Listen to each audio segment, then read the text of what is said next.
ನಿಮ್ಮ ಇತ್ತೀಚಿನ ಕೆಲ ನಡೆ ನುಡಿ ಹಾಗೆ ಸೋಷಿಯಲ್ ಮೀಡಿಯಾ ಪೋಸ್ಟ್ಗಳ ಮೂಲಕ ಜನ ನಿಮ್ಮನ್ನು ಹೆಂಗೆ ಜಡ್ಜ್ ಮಾಡ್ತಿದ್ದಾರೆ ಅಂದರೆ ಅನುಕೂಲ ಸಿಂಧುತ್ವ ಅಷ್ಟೇ. ಇವ್ರದ್ದು ಯಾವುದೇ ಒಂದು ವಾದ ಅಲ್ಲ, ಯಾವ ವಾದದಿಂದ ತಮ್ಮ ವಾದಕ್ಕೆ ಅನುಕೂಲ ಸಿಗುತ್ತೋ ಆ ಕಡೆಗೆ ಶಿಫ್ಟ್ ಆಗೋರು. He himself is confused and he is trying to confuse the society. ಹೀಗೂ ಕೂಡ ವ್ಯಾಖ್ಯಾನ ಮಾಡ್ತಿದ್ದಾರೆ. ಪ್ರತಿಯೊಬ್ಬರು ಅವ್ರವ್ರ ರೀತಿಯಲ್ಲಿ ವ್ಯಾಖ್ಯಾನಿಸಬೇಕು, ಅವ್ರ ಇಂಟರ್ಪ್ರಿಟೇಷನ್ಗೆ ಅದು ಬಿಟ್ಟಿದ್ದು. ಇದು ಯಾರು ಹೇಳ್ತಾ ಇದ್ದಾರೆ, ಅವರು ಯಾವ ದೃಷ್ಟಿಕೋನದಿಂದ ಹೇಳ್ತಾ ಇದ್ದಾರೆ ಭಾಳ ಮುಖ್ಯವಾಗುತ್ತೆ. ನನ್ನ ಅಭಿಪ್ರಾಯ ಪ್ರಕಾರ, ನನ್ನ ವಾದ ಪ್ರಕಾರ, ಯಾರಾದ್ರು ಇವತ್ತಿನ ದಿನ 2800 ಮತ್ತು 2900 ಪಕ್ಷಗಳು ಇವತ್ತು ಸಂವಿಧಾನದ ಅಡಿಯಲ್ಲಿ ರಿಜಿಸ್ಟರ್ ಆಗಿದ್ದಾವೆ. ಅವರೆಲ್ಲ ಬೇರೆ ಬೇರೆ ಹಂತಕ್ಕೆ ನಾವು ಸಂವಿಧಾನ ಪರ, ನಾನು ಸಂವಿಧಾನ ಜೈಬಿಂದ ತೆಗಿತೀನಿ, ಸಂವಿಧಾನ ಜಾಥಾ ಮಾಡ್ತೀನಿ, ಸಂವಿಧಾನ ಪೀಠಿಕೆ ಕಂಠಪಾಠ ಮಾಡ್ತೀವಿ ಅಂತ ಹೇಳ್ತಾರೆ. ಆ 2900 ಪಕ್ಷಗಳು ನನ್ನ ಹೇಳೋ ಪ್ರಕಾರ ಯಾರು ಕೂಡ ಸಂವಿಧಾನ ಎತ್ತಿಡಿತಾ ಇಲ್ಲ.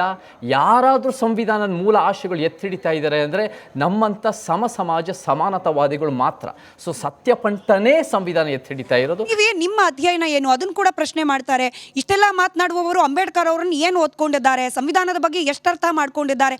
ಇನ್ನೂ ನೇರವಾಗಿ ಹೇಳ್ತೀನಿ, ನಿಮ್ಮ ಕಮೆಂಟ್ ಬಾಕ್ಸ್ಗಳಲ್ಲಿ ಬರ್ತಿರುವ ಕಮೆಂಟು ಡ್ರಗ್ ಮಾಡಿ ಪುಸ್ತಕ ಓದೋದನ್ನು ಬಿಟ್ಟು ಸರಿಯಾದ ಮನಸ್ಥಿತಿಯಲ್ಲಿ ಓದಿದ್ರೆ ಸರಿಯಾಗಿ ಅರ್ಥ ಆಗುತ್ತೆ. ಚೇತನ್ ಅವರು ಅದನ್ನು ಮಾಡ್ತಿಲ್ಲ. ನಿಮ್ಮದೇ ಕಾಮೆಂಟ್ ಬಾಕ್ಸ್ನ ಕಾಮೆಂಟ್ ಸರ್. ಕಾಮೆಂಟ್ ಮಾಡೋಕ್ಕೆ ಪ್ರತಿಯೊಬ್ಬರಿಗೂ ಸ್ವಾತಂತ್ರ್ಯ ಇದೆ.